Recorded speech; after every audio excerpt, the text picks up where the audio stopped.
Now look at all these fouls. That foul here, foul there. That's 2 fouls. 3 fouls, 4 fouls. None of them called. They been fouling her. The refs ain't calling it. At this point, I think the referee's hating on her. They mad at the money she get. If you've been following the WNBA this season, you've witnessed the rise of a new superstar, Caitlin Clark. Fans are captivated by her dazzling talent, but her reception among fellow players has been anything but warm. Instead of standard rookie hazing, Clark has faced a season of bruising hostility. Games have at times looked more like street fights than basketball. She's already absorbed 5 flagrant fouls and countless other hits, with referees too often turning a blind eye. She's been shoved, tripped, slammed on the head and shoulder, and body-checked with little protection from officials. Through it all, Clark has stayed professional, refusing to let the abuse rattle her. But how much longer can she endure this? How many more reckless fouls and cheap shots before she decides enough is enough? The WNBA now risks losing not just a rookie but its brightest rising star if this treatment continues unchecked.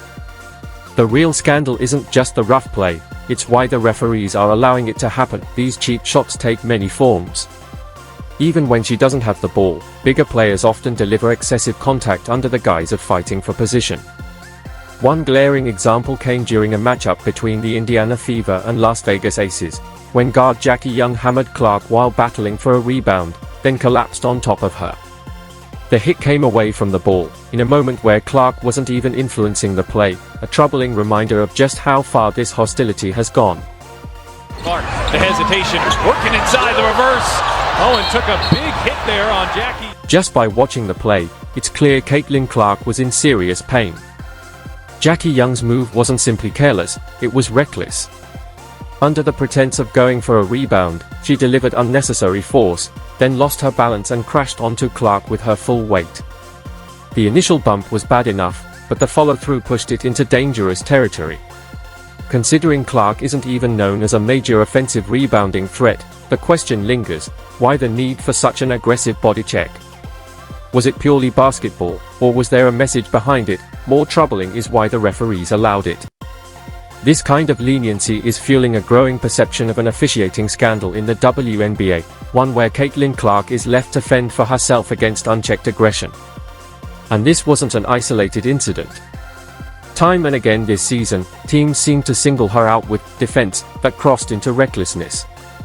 The Seattle Storm, for example, appeared intent on making Clark's life miserable. In one glaring play, Ezi Magbega went all out to block her shot but ended up smashing Clark in the head, a blow so vicious it hurts just to watch the replay. Goes around to Gumake, drives baseline, and shot rejected by Ezi Magbega. From any angle, Ezi Magbega's play against Caitlin Clark is nearly impossible to defend as legitimate basketball. Yes, she closed out hard on Clark's drive, but instead of simply contesting the shot, she delivered heavy contact to Clark's head.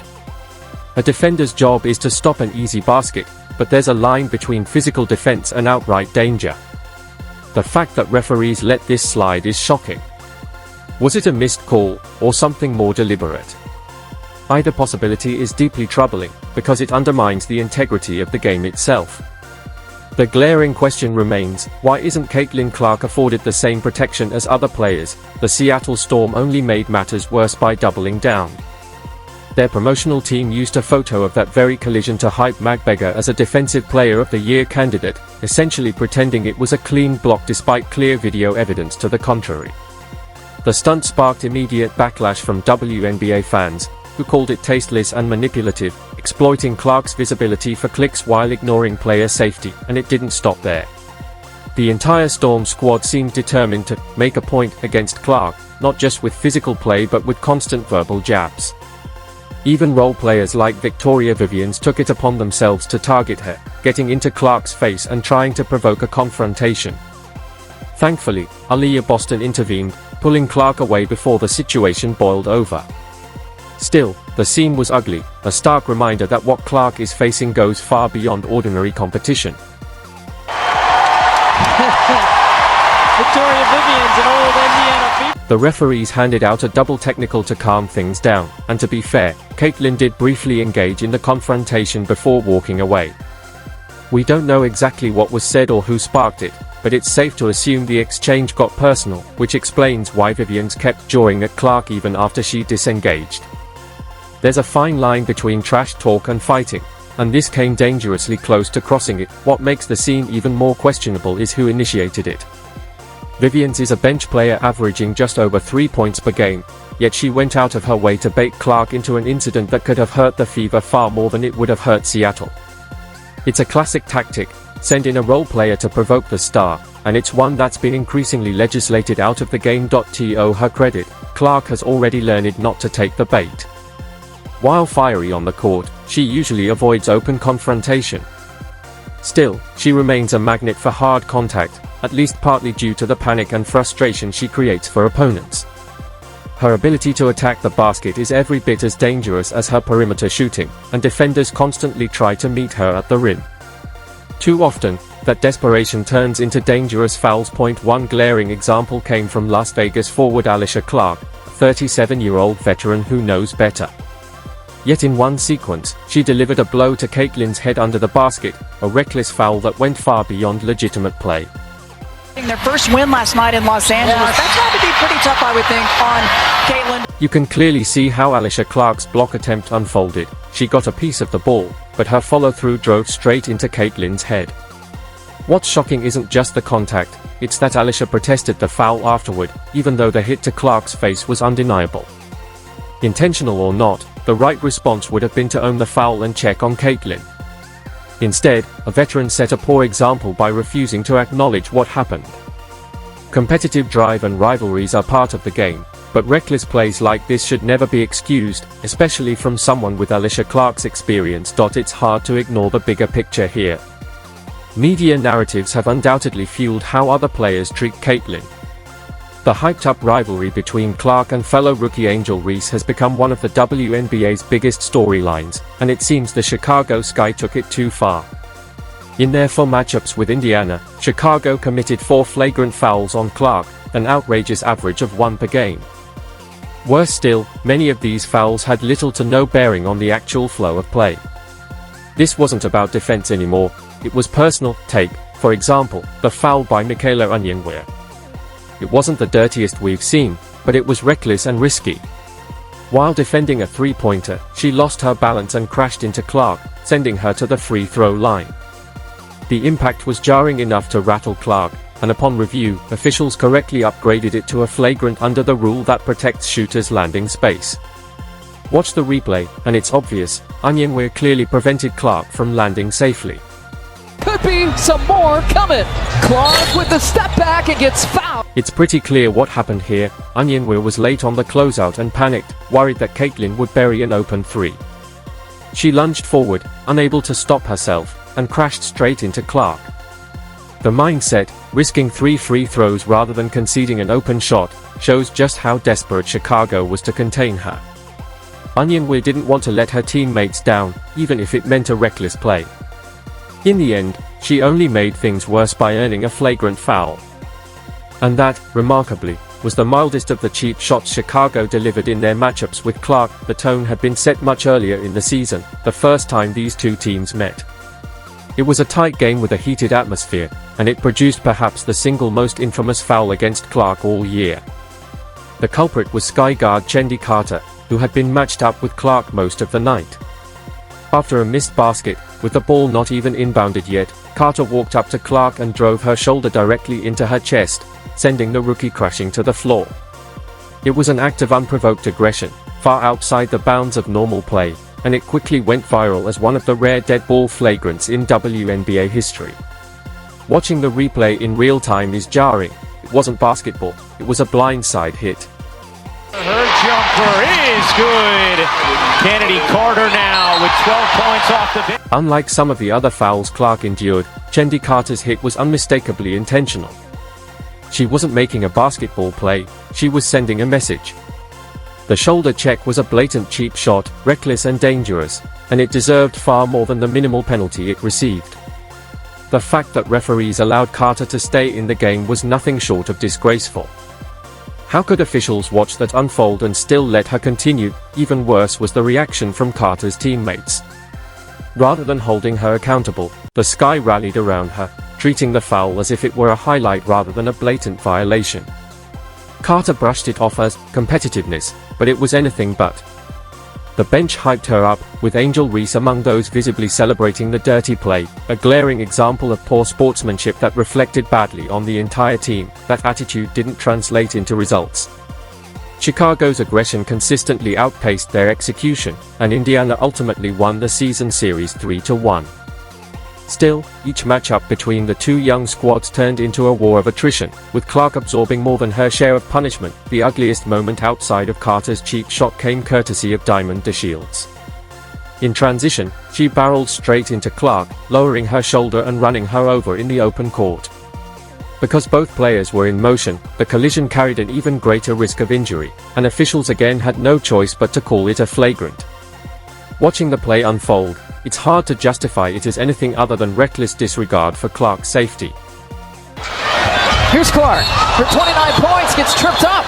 In case it went unnoticed, Diamond DeShields' flagrant foul came in the fourth quarter of a game Indiana was already winning by 25 points. It was a blowout. Chicago was humiliated by a Fever team playing with chemistry, focus, and purpose. DeShields, clearly frustrated by her team's inability to slow down Clark, lashed out physically. She was trailing the play, with no legal way to stop another easy basket, so she simply steamrolled Clark, who never even saw her coming.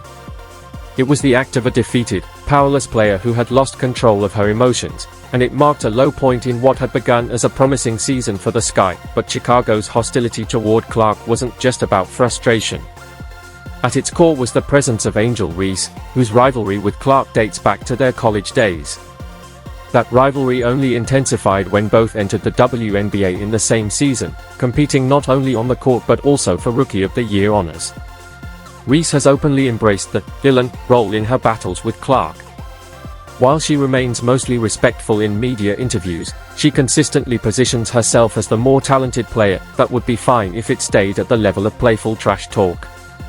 But on the court, Reese has been an active participant in the physical targeting of Clark. In fact, she was directly responsible for one of the 4 flagrant fouls Chicago committed against Clark this season, the next example in a disturbing pattern of reckless hits.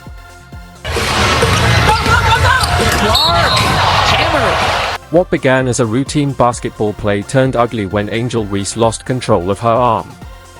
Clark slipped behind her on the way to the basket, and instead of a clean block attempt, Reese swung late and struck Clark in the head. It was obvious Reese was 2 steps too slow to legitimately challenge the shot, making the contact completely unnecessary. The lingering question is why she carried through with the motion at all. Was it simple carelessness, or a deliberate attempt to send a message? Either way, it was troubling to see such a reckless hit delivered against a rival in such a vulnerable position, and that's the larger pattern. It's no coincidence Clark is fouled so often. Yes, she dominates the ball, but as we've seen, she takes hits even when she doesn't have it. Some of this punishment seems strategic. Opposing players, and perhaps even coaches, want to test how she responds to physicality and adversity. Other fouls feel more like petty revenge, a way to channel professional envy into hard contact.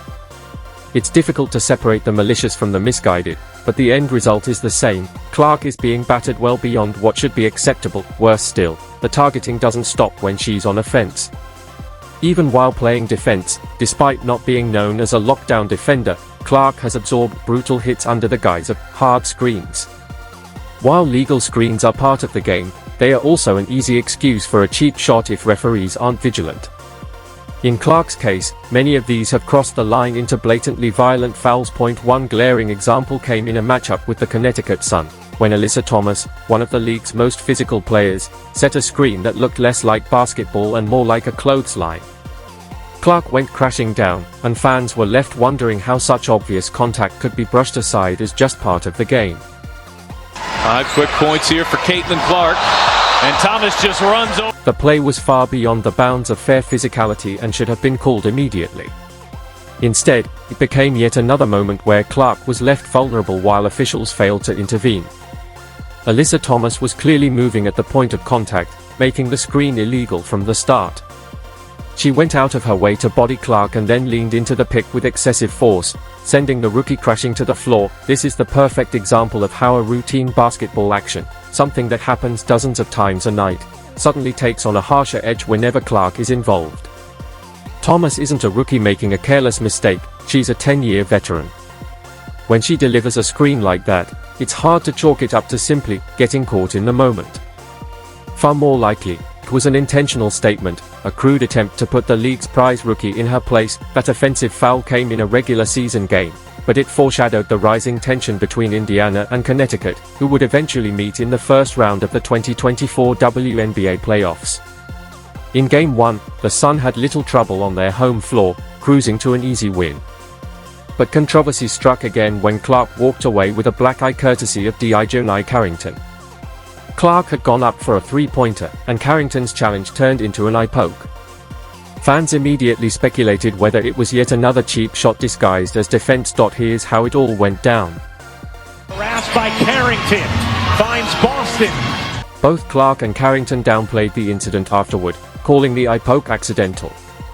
And at first glance, the footage does look like a freak accident. But is it really that simple? Carrington was defending aggressively, and while she claimed she didn't realize her fingers had caught Clark's face, it's hard to believe a player with her experience wouldn't notice.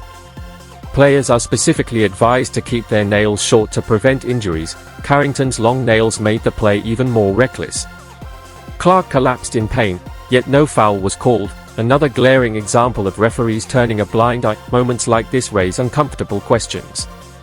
Does Clark feel pressure to downplay these hits, afraid that speaking out might invite even more backlash from officials, opponents, or even the league itself? She consistently takes the high road, walking away instead of escalating, but silence shouldn't be mistaken for acceptance. The truth is, if the WNBA and its referees continue ignoring this pattern of reckless play, they are setting a dangerous precedent, one that could eventually drive Clark away from the game entirely. In some ways, it's remarkable that Clark managed to finish her rookie season in one piece. Time and again, she absorbed cheap shots, hard fouls, and outright provocation, yet each time she stood up, dusted herself off, and kept playing. She never responded with theatrics, never lashed out, never abandoned her competitive fire. For that alone, fans should be grateful. But gratitude doesn't erase the reality. Clark's treatment by other players crossed the line, and pretending otherwise only excuses it. Going into her second season, Clark won't be just a rookie anymore. Hopefully, that will translate into more respect from defenders and more protection from officials. Still, it would be naive to expect the physical targeting to suddenly disappear. Some opponents, out of frustration or lack of better options, will continue to test her with bone-jarring hits and cheap fouls disguised as hard defense. But if this season proved anything, it's that Caitlin Clark won't be deterred. No matter the bruises, she'll keep draining wild shots and threading impossible passes. What the league must do, for the sake of the game itself, is step in and set boundaries. Opponents can compete fiercely, but not at the cost of leaving Clark bruised and blooded night after night. She's earned the right to play basketball without fearing for her safety every trip down the floor, and the WNBA has a responsibility to punish the worst offenders who make that right impossible.